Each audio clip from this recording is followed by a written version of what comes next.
Thanks for logging on to WCBI.com. I'm meteorologist Jacob Dickey. Lots of sunshine out there late this morning into the afternoon. A few fair weather cumulus clouds are popping, and we may end up getting a few showers before all is said and done. Heading for the mid-90s out there, 96 in Columbus and in West Point, 95 in Tupelo, Eupora up to 94. We'll call it mostly sunny to partly cloudy at times here. A couple showers may form over the next few hours.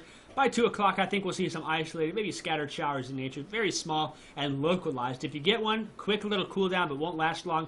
By the time sunset rolls around, those showers will fizzle out. We'll be back to mostly clear overnight tonight. Now, can't rule out an isolated shower as well on Friday and into the weekend, too. Some football games on Saturday. A few scattered showers out there, both Saturday and Sunday.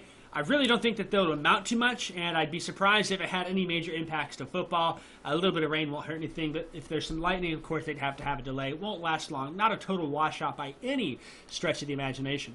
Now, here's why I think that's the case. I think we get a boundary that sneaks on in from the north here and settles in our area, and that may help bring some of those afternoon pop-up showers and storms during the day Saturday as well as into Sunday. And notice to the south, and you see a low in the Gulf of Mexico. Some tropical trouble is likely brewing down there. Still, though, a bit of uncertainty with what's going on. Here's the latest tropical outlook. It has a 40% chance of development for an open wave out in the Atlantic. That is moving off to the west. We'll have a lot of time to watch that as it moves forward. The one that's more concerning in the near term is the one that is in the Bahamas right now as it heads towards the Florida coast. It has an 80% chance of development here, and there's a couple different options on where it may head. Still an open low as of early this afternoon, and will likely remain that way for some time. Until we can get a closed circulation here, it will likely remain a little bit tricky to forecast. That closed circulation will really give us a better idea of what's happening. Now, notice here the current tropical satellite showing some development trying to happen. It's not organizing very quickly. The general trend is what will happen is this area of low pressure will lift off to the north and come towards Florida. There's some uncertainty with where towards Florida it heads, and you saw that cone expanding the entire state here.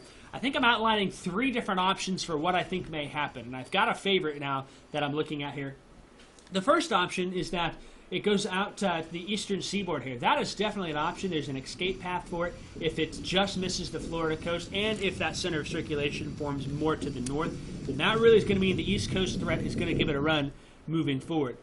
As we move forward, then, the other option, the second option, then, is that it comes through somewhere central Florida and has a little bit of time in the Gulf of Mexico. As it does that, then that would likely bring impacts to Georgia and Alabama, and would not spend a lot of time over water, would have a tough time strengthening.